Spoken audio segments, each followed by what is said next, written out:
Good morning बच्चों।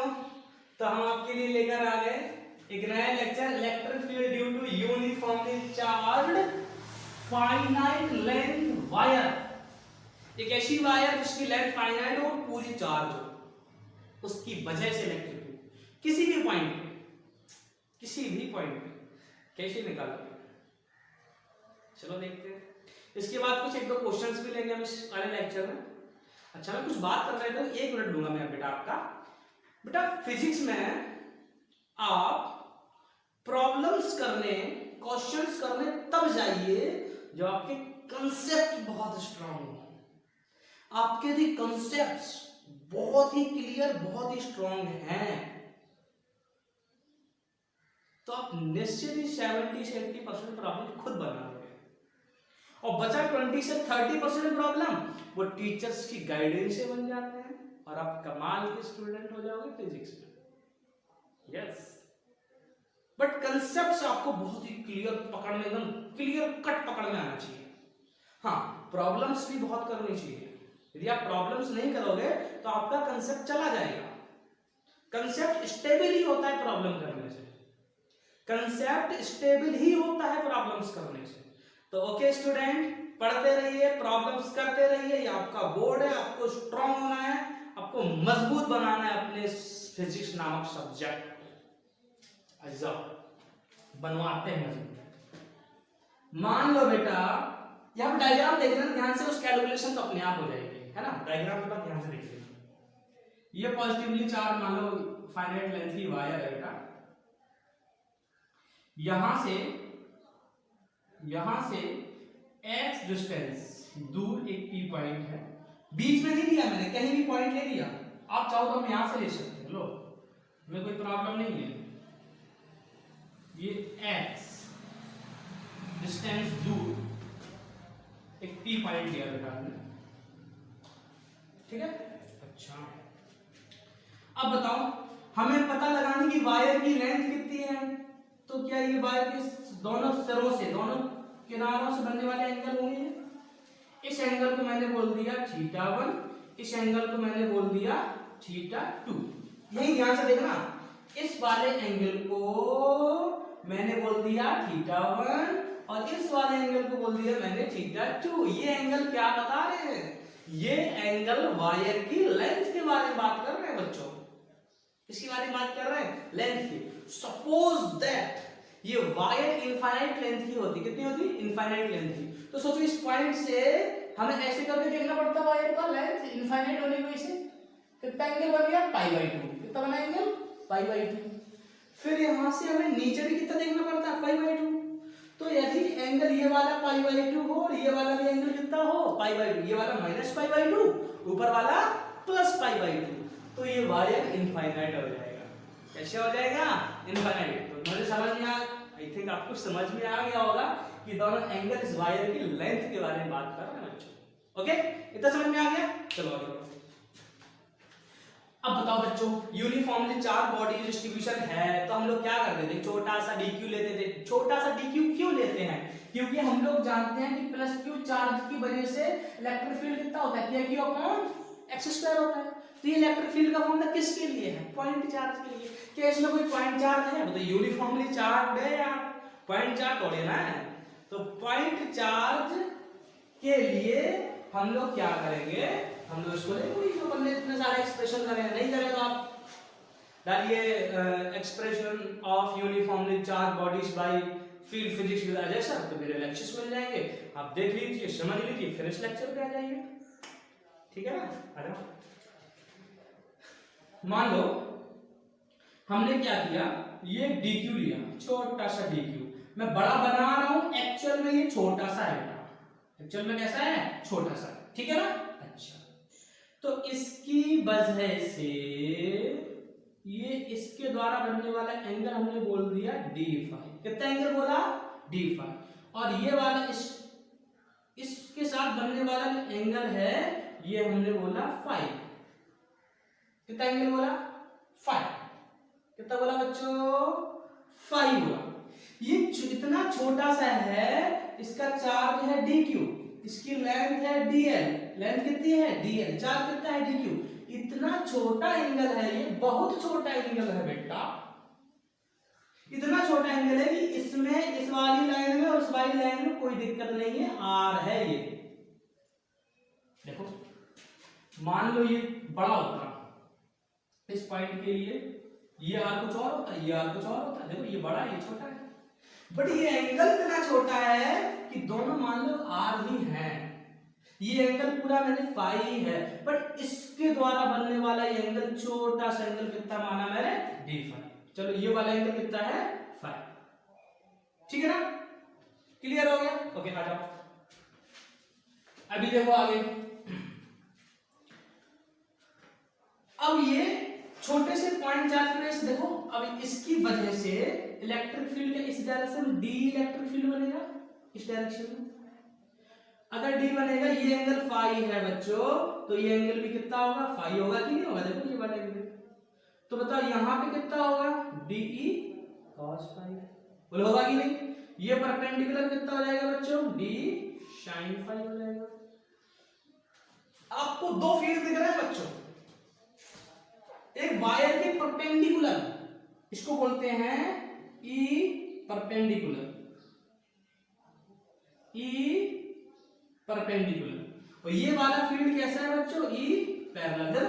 ये वाला जो फील्ड है ना हॉरिजॉन्टल एक्सिस पे, ये वायर के परपेंडिकुलर है, ये वाला देखो वायर के कैसा है, पैरेलल। आपको इन चीजों को विजुअलाइज करना चाहिए, याद करना चाहिए। वायर है, इसके परपेंडिकुलर फील्ड ऐसा बना और एक इसके पैरेलल बनता है किसी भी पॉइंट पे, ठीक है ना? तो ये परपेंडिकुलर डी cos फाई हो गया, पैरेलल डी sin फाई हो गया। ओके बच्चों, ठीक है। अच्छा दोनों में डी है ना, तो हमें डी फाइंड कराना है पहले, और डी फाइंड कराओ तो तुम्हारी चीजें अपने आप समझ में आने लगेंगी आपको। ओके चलिए आगे देखिए, मान लो हम डी लिखना चाहें, डी तो डी के लिए फॉर्मूला क्या होगा, के डी क्यू अपॉन बीच की डिस्टेंस कितनी है बच्चों, आर है, तो r square, k d q upon r square. अब हम देखो बच्चों डी क्यू नहीं चाहते हैं, डी क्यू को हम लोग बताओ इसमें कौन सी चार्ज डेंसिटी होगी, लीनियर चार्ज डेंसिटी होगी ना, lambda is equal to q upon l, तो q is equal to lambda into l, तो d q is equal to बच्चों बोलो d lambda into d l. तो हमने डी क्यू को रिप्लेस किया, अब स्टेप थोड़ा देख लेना, डी क्यू को रिप्लेस किया हमने, कर दिया lambda d l upon r square, ठीक। अच्छा अब देखो बच्चों जरा ध्यान से देखना, बहुत ध्यान से, मतलब खुद अपने आप समझ में आता है। एक्सप्रेशन के जो स्टेप होते हैं बच्चे रट लेते हैं, बट एक्चुअल में अगर आपने कंसेप्ट पकड़ा है तो आपको समझ आएगा खुद ब खुद कि आप करना क्या है, रट्टाफिकेशन नहीं चलना है। अब देखो बच्चों हमें आर चेंज करना है, क्यों करना है, मान लो ये डीएल हम यहां लेते हैं, आर बदल जाएगा, मान लो डीएल हमने यहां लिया, आर चेंज होगा, तो आर इज वेरिंग, आर बदल रहा है ना। और हम किसी भी एक्सप्रेशन में जो फाइंड लास्ट में रिजल्ट आता है उसमें ऐसे टर्म रखते हैं जो ज्यादा से ज्यादा कांस्टेंट हो, ज्यादा से ज्यादा हमारे लिए प्रॉब्लम क्रिएट ना करें, है ना, ठीक है। तो आर को भी हटाना है, किसको हटाना है बच्चों, हमें आर को हटाना है, किसको हटाना है, आर को हटाना है। चलो देखो अब ये आर वाला एक ट्रायंगल यहां देख लो, अब बोलो बच्चों ये वाला एंगल कितना है, फाई। ये चीजें मैं मिटा दूंगा, आप जैसे मैं बताऊं तुरंत नोट कर लेना। ये एंगल फाई, ये डिस्टेंस कितना है, एक्स है, यही तो आर था आपका, देखो डायग्राम में यही तो आर है, ये कितना है बेटा आपका, लेंथ एल है ना।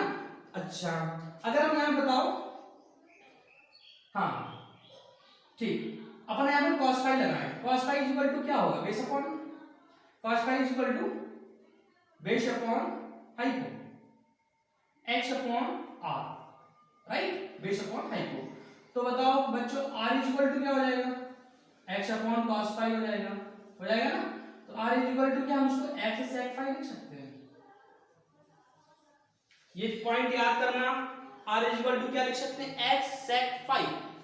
तो हमने r स्क्वायर की यहां पे बोलो बच्चों क्या लिख दिया, d is equal to k lambda dl, r square है ना, तो यहां पे बताओ हो जाएगा x square sec square phi.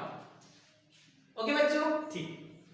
अब देखो बच्चों हम लोग dl भी हटाना चाहते हैं, यहाँ पे dl ये भी हटाना चाहते हैं, क्योंकि जो हम इंटीग्रेशन कराएंगे क्योंकि d cos phi horizontal field निकालना है, वर्टिकल फील्ड निकालना है, तो हॉरिजॉन्टल और वर्टिकल फील्ड निकालोगे तो इंटीग्रेशन किसके टर्म में होने वाला है, थीटा के टर्म में। देखो ये फाई चेंज होगा, ये dl लोगे तो फाई दूसरा होगा, ये dl लोगे तो फाई दूसरा होगा, ये लोगे तो इसके टर्म में इंटीग्रेशन होंगे, एंगल के टर्म में इंटीग्रेशन होगा यार।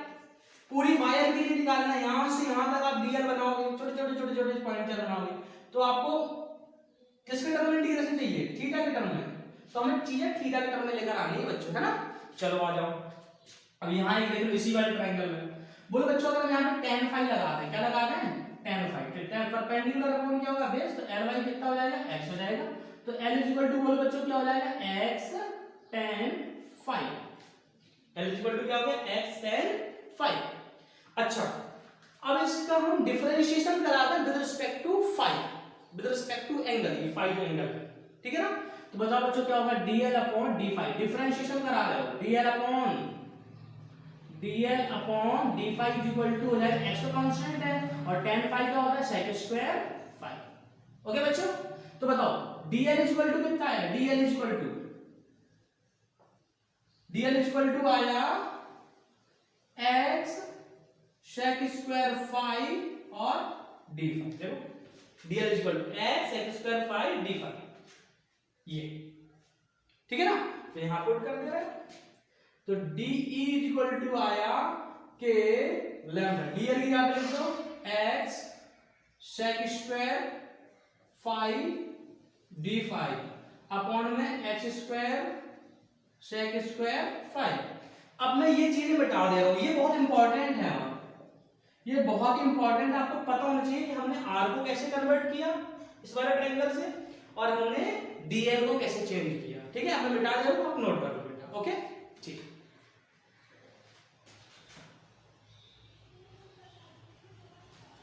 छोटा बोर्ड है यार, दिक्कत आती है, ठीक है। अच्छा बताओ यहां से क्या कैंसिल होगा, sec स्क्वायर फाई कैंसिल हो जाएगा, एक x भी कैंसिल होगा, तो de इक्वल टू बोलो बच्चों क्या बना, के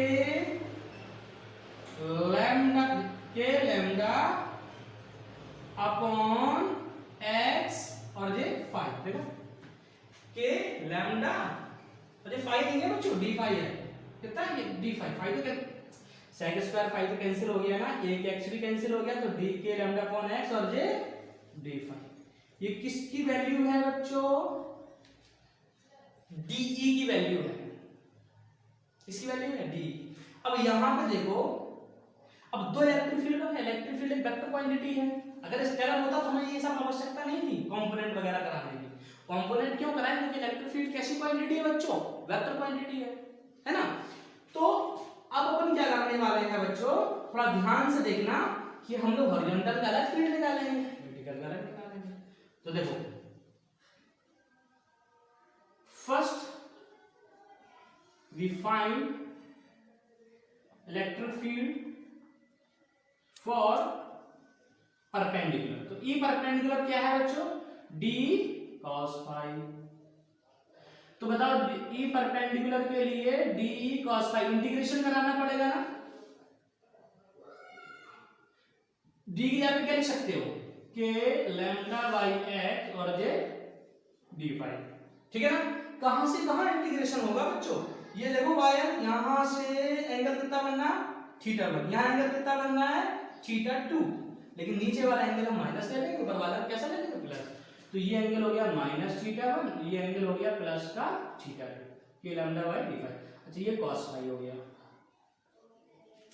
देखो माइनस थीटा वन से plus theta two, k lambda by x d phi cos phi, okay ठीक। आ जाओ ई परपेंडिकुलर, बताओ कांस्टेंट टर्म को ऐसा करो बाहर ले लो, के भी कांस्टेंट, लैम्डा भी कांस्टेंट, x भी कांस्टेंट, x तो कांस्टेंट होगा ना, कहीं भी निकालोगे यार x तो कांस्टेंट कर लोगे, तो के लैम्डा बाई x और ये आया आपका cos phi d phi minus theta one से प्लस का थीटा टू। ओके बच्चों, E perpendicular is equal to k lambda by x, cos phi का क्या होगा, sin फाई बनेगा, sin फाई कहां से लिमिट माइनस थीटा 1 से प्लस का थीटा 2 लिमिट आया। तो ई परपेंडिकुलर इक्वल टू बोलो k lambda by x, limit put करा दो साइन थीटा 2 माइनस माइनस, देखो ये भी माइनस है और यहाँ पे बीच माइनस आएगा तो प्लस साइन, अरे साइन माइनस थीटा प्लस का साइन थीटा होता है बच्चों। ये आ गया किसके लिए, परपेंडिकुलर के लिए आ गया। किसके लिए आ गया ये, परपेंडिकुलर के लिए, मतलब ये जो वायर से परपेंडिकुलर है ये, ठीक है।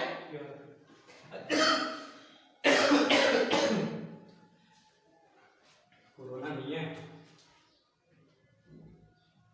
अब ये मिटा दे रहा हूं, ठीक है, इसको आगे बढ़ाना है ना पता ना, ठीक है। ये मैं मिटा दे रहा हूं, इतना नोट कर लेना आप लोग, पॉज करके बैक जाके पॉज करके अपना काम कर लेना बच्चों।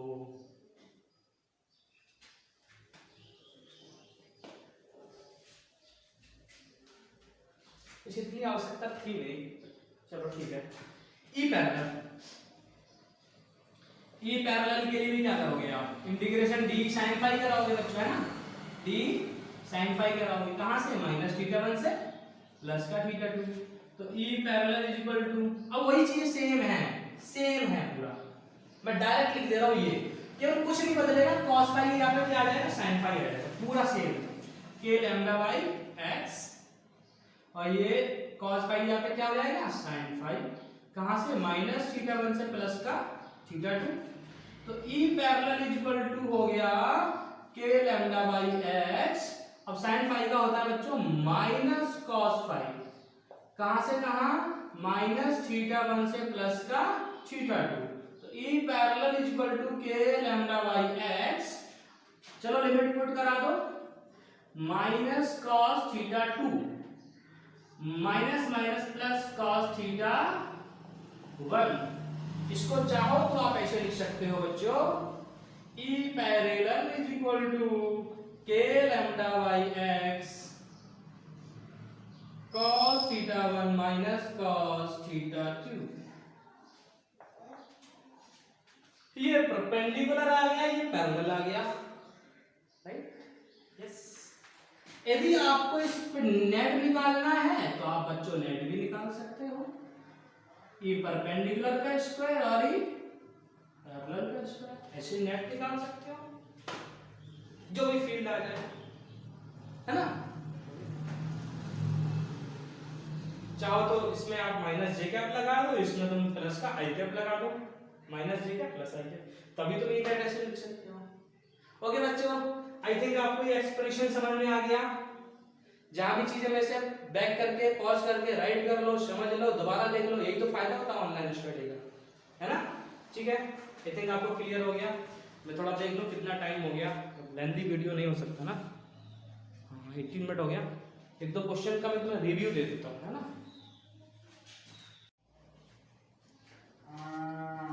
ओके बच्चों, जैसा कि मैंने कहा था कुछ क्वेश्चंस भी करेंगे, तो क्वेश्चन मैंने पहले से एक साइड लिख रखा है, तो आपको एकदम क्लियर, आप क्वेश्चन पढ़ लो, अच्छे से क्वेश्चन को पढ़ लो, उसके बाद कुछ सॉल्यूशन कराओ। चलो हम आपको साथ में क्वेश्चन पढ़ाते हैं, ठीक है।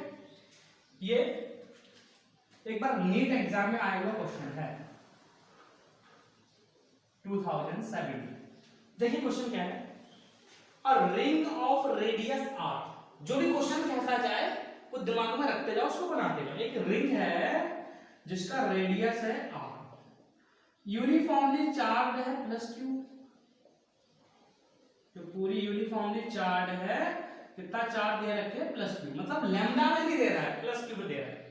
The electric field at any point on its axis at a distance r, electric field ring के किसी भी एक्सिस पे कितनी distance, r distance, from the circumference of the ring, जो उन्होंने कहा कि एक्सिस पे मान लो पॉइंट P है, कह रहे यहां से डिस्टेंस कितनी है, r है, कह रहे इलेक्ट्रिक फील्ड क्या होगा। अच्छा बच्चों, इलेक्ट्रिक फील्ड का फॉर्मूला अपन ने पढ़ रखा है कि q x अपॉन x square plus r square की पावर 3/2 पढ़ रखा है कि नहीं पढ़ रखा है ना। x यहाँ पे क्या था, ये वाला डिस्टेंस था, ओके, ये तो डिस्टेंस था। अच्छा ये x ये वाला डिस्टेंस था। अब इसमें बच्चों हम लोग को फाइंड कराना है। ये वो कह रहा है हमें x के टर्म में ना चाहिए, हमें x के टर्म में ना चाहिए, हमें r के टर्म में चाहिए। इसके टर्म में चाहिए, r के लाइट चलेगी। चलो मैनेज करते हैं, r के टर्म में चाहिए। तो बच्चों बताओ क्या हम लोग इसको ऐसे लिख सकते हैं r square is equal to r square plus x square. तो बताओ बच्चों x square is equal to क्या हो जाएगा, r square minus r square हो जाएगा ना। तो x is equal to under root r square minus r square होगा ना। तो x की जगह पे आप ये वैल्यू पुट करो k q, x की भी हम पुट करो तो ये बनेगा r square minus r square की पावर 1/2 बनेगा। ऊपर नीचे पुट करा दो यहाँ पे r square minus r square plus का r स्क्वायर की पावर कितना है बच्चों, ये 3/2 है। ओके अच्छा यहाँ दिख नहीं रहा होगा आई थिंक। चलो यहाँ देखो, अच्छा electric field is equal to, अब बताओ ये r स्क्वायर कैंसिल हो गया है ना, और इस r स्क्वायर को बाहर निकालो, नीचे r क्यूब बनेगा। क्या ये बन गया है k cube upon r cube और r square minus r square की पावर 1/2। देखो ये कैंसिल हो गया, इसको बाहर निकालोगे पावर 3/2 है, 2 से 2 कैंसिल, r क्यूब ये कर देना। बताओ कौन सा मैच कर रहा है, ये क्वेश्चन आंसर नंबर 3। ओके मैं चेक कर लूं कितना दिख रहा है। हाँ क्वेश्चन तो आई थिंक लग जाएगा, राइट। चलो ठीक है, ये आपका आंसर हो गया। एक क्वेश्चन अपन ने सॉल्व कर लिया, इस टाइप का क्वेश्चन, ठीक है, सरल क्वेश्चन था, आसान था। अब मैं दूसरा क्वेश्चन आपके लिए बोर्ड पे लिखता हूँ, फिर इसको सॉल्व करेंगे। ओके बच्चों देखिए अभी एक ये क्वेश्चन है, सेमी सर्कुलर रिंग है जिसका बच्चों सेंटर पे रेडियस बता रहा है कि 0.5 मीटर, रेडियस कितना दे रहा है 0.5 मीटर दे रहा है। ओके कह रहा है इस पे जो चार्ज है प्लस का क्यू जो चार्ज है वो है 1.4 into 10 की पावर -9 कूलम चार्ज देंगे। ओके बच्चों ठीक है। The electric field intensity at the centre of the ring के सेंटर में इलेक्ट्रिक फील्ड इंटेंसिटी पूछ रखा है आपसे। कितना सरल क्वेश्चन, और ये नीट में पूछा गया है। मैं वही क्वेश्चन कर रहा हूं जो आपको नीट में पूछे गए हैं। कैसे पूछ लिया गया भाई, अपन ने बताओ, अगर आपने मेरे लेक्चर्स देखे तो बताओ इसका फॉर्मूला क्या होगा सेंटर में, यहाँ पे निकाल दो 2k लैम्डा बाय r। बस करना है क्या आपको, 2k लैम्डा को चेंज कर लो, lambda equal to 4 total length होता है ना, तो 4 टोटल लेंथ इसका कितना है पाई r है ना, पाई r। तो बस 2k Q upon pi r, 2k की वैल्यू 9 into 10 की पावर 9 और q की वैल्यू कितनी 1.4 into 10 की पावर -9 और पाई की वैल्यू कितनी, पाई की वैल्यू कितनी बच्चों, अच्छा ये पाई r है और नीचे भी r था वही में, तो क्या हो जाएगा पाई r स्क्वायर 3.14 into r 0.25 हो जाएगा मीटर, 0.5 का स्क्वायर। इसको सॉल्व कराना आपका आंसर मैच कर जाएगा। ओके बच्चों ठीक है, अगले क्वेश्चन की ओर चलते हैं। ओके बच्चों ये क्वेश्चन है, two charges 9e and 3e are placed at a distance of r। रख दो जल्दी से।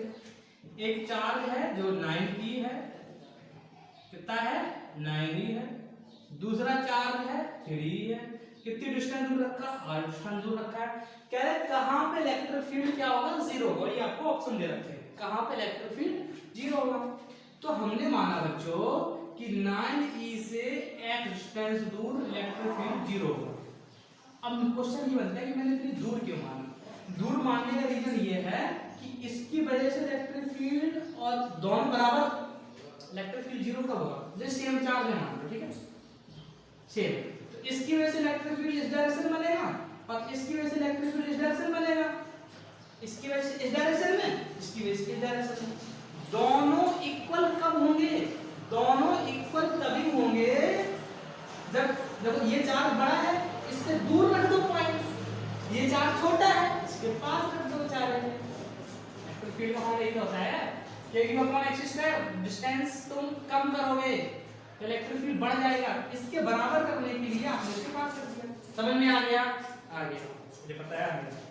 सॉल्यूशन देखो, इसकी वजह से इलेक्ट्रिक फील्ड बताओ के क्यू, क्यू कितना है 9e, बीच की डिस्टेंस कितनी है x², दोनों इक्वल होना चाहिए ना।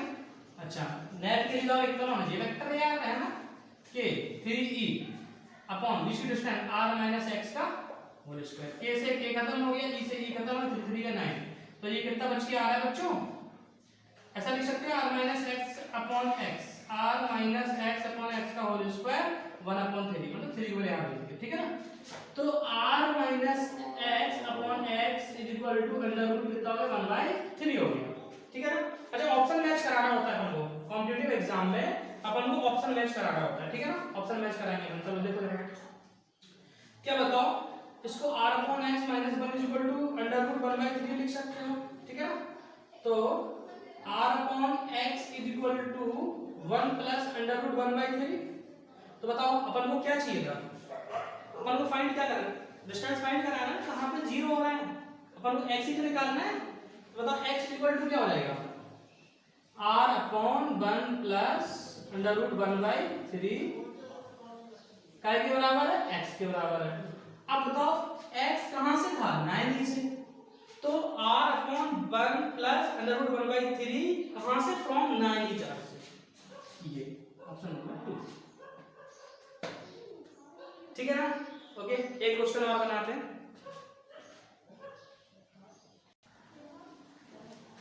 ओके बच्चों देखो, एक ये प्लस क्यू, ये माइनस क्यू रखा हुआ है, तुमसे बोल रहे direction of electric field, electric field का डायरेक्शन क्या होगा, बहुत ही आसान क्वेश्चन है ये तो। इलेक्ट्रिक फील्ड का डायरेक्शन क्या होगा, अच्छा बताओ बच्चों, माइनस क्यू प्लस क्यू, अपन ने पढ़ रखा था इसकी इक्वेटोरियल पोजीशन पे इलेक्ट्रिक फील्ड का फॉर्मूला निकाला था अपन ने, है ना। ये डिस्टेंस x लिया था, ये l है, ये भी l है, तो बताओ बच्चों कहां ये इलेक्ट्रिक फील्ड आ रहा है, इस डायरेक्शन में आ रहा था ना, माइनस q से plus q, direction of dipole moment की होती है, ये डायरेक्शन किसकी, डाइपोल मोमेंट की, ये बनना था आपका इलेक्ट्रिक फील्ड, यही तो आया था नेट, अपन ने करा था यार। यहाँ पे sin फाई बना था, यहाँ cos बना था, इसकी वजह से यहाँ पे cos बना था, यहाँ पे sin बन गया था, ये कैंसिल हो गए थे, इसकी यही आया था। तो डाइपोल मोमेंट की डायरेक्शन की कहां बनता है, अपोजिट बनता है, किस केस में, डाइपोल के केस में। देखो क्या ये डाइपोल नहीं है, two equal and opposite charges have some distance, लेकिन सेंटर कोइंसाइड नहीं हो रहा है, डिस्टेंस है ना। तो बताओ डाइपोल मोमेंट की डायरेक्शन कहां है, इसमें ये है, तो बताओ फील्ड कहां होगा, इस डायरेक्शन में, answer towards A by is the right answer. Okay बच्चों ठीक है, हम लोगों ने ये क्वेश्चन किए, आप भी क्वेश्चन करिए, जहां प्रॉब्लम आए, जहां क्वेश्चन में आप फंस रहे हो, आप उससे डायरेक्टली माय व्हाट्सएप नंबर पर भेज सकते हो, मैं आपको या तो तुरंत बता दूंगा, यदि टाइम नहीं मिला तो इस तरह का वीडियो बना के आपको मैं सेंड कर दूंगा या YouTube पे अपलोड कर दूंगा। मेरा नंबर है 9554775003, ये मेरा व्हाट्सएप नंबर है। जिन बच्चों को प्रॉब्लम आए मैं आपके लिए 24/7 available, okay. In the sense आप क्वेश्चन भेजोगे तो फिर तुरंत ऐसा आंसर नहीं आ सकता, ऐसा पॉसिबल नहीं है, बट हाँ मैं कोशिश करूंगा जल्दी से जल्दी रिप्लाई करने की। ओके बच्चों, थैंक यू।